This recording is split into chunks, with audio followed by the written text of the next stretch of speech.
அனைவருக்கும் வணக்கம்.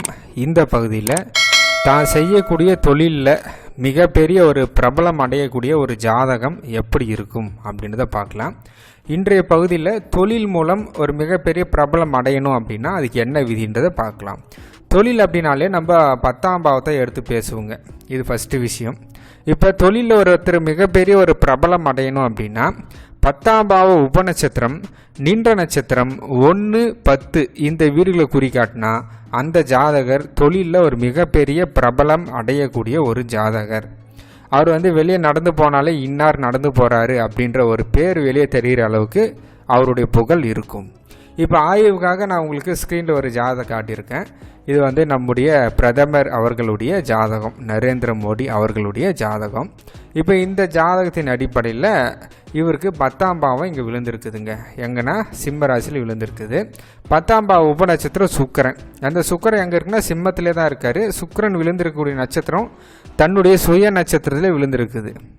அப்போ சுக்கிரன் தன்னுடைய சுய நட்சத்திரம் சுக்கிரனில் விழுந்திருக்கிறதாலையும் அந்த சுக்கிரனுடைய குறிகாட்டிகள் எடுத்து பார்த்தோம்னா 1, 8, 10, 12 அந்த இடத்துல 1ஆவது வீடு 10ஆவது வீட்டை குறிகாட்டுதுங்க.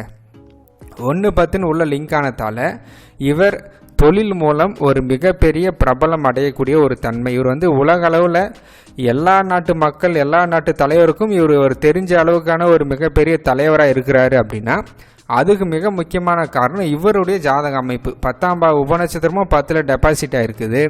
அதே மாதிரி அது நின்ற நட்சத்திர சுக்கரனும் அகைன் திரும்ப 10லே டெபாசிட் ஆகிருக்குது. அந்த சுக்கரனே இவருடைய லக்னாதிபதியாகவும் இருக்கார். 1, 10ன்ற தொடர்பு அந்த இடத்துல லிங்க் ஆகுது.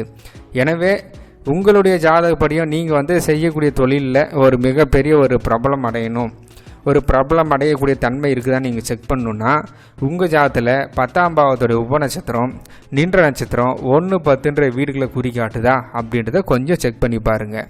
உங்களுக்கு ஆய்வுக்காக நான் இன்னொரு ஜாதகத்தை காட்டுறேன்.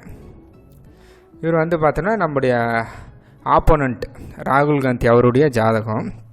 இவருடைய ஜாதகப்படி 10ஆம் பாவம் இந்த இடத்துல துலா ராசியில் விழுந்திருக்குது. 10ஆம் பாவத்து உபநட்சத்திரம் சூரியனாக இருக்குதுங்க. இந்த சூரியன் எங்கே இருக்கிறார் அப்படின்னு பார்த்தோம்னா இந்த இடத்துல மிதுன ராசியில் விழுந்திருக்குது. சூரியன் விழுந்திருக்கக்கூடிய நட்சத்திரம் செவ்வாயுடைய நட்சத்திரம். அந்த செவ்வாயுடைய குறிக்காட்டிகள் பார்த்தோம்னா 1, 3, 4, 6, 11 அந்த இடத்துல 1ஆவது வீட்டை குறிக்காட்டுது.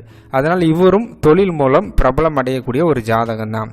ஆனால் நம்ம நரேந்திர மோடி அவர்களுக்கு பார்த்தோம்னா 1, 10 அப்படின்றது ரொம்ப வலுவாக தொடர்பு படுத்துறதால அவருக்கு அந்த புகழ் அப்படின்றது ரொம்ப அதிக அளவில் இருக்குது அப்படின்றது நம்ம இங்கே பார்க்கலாம். நன்றி, வணக்கம்.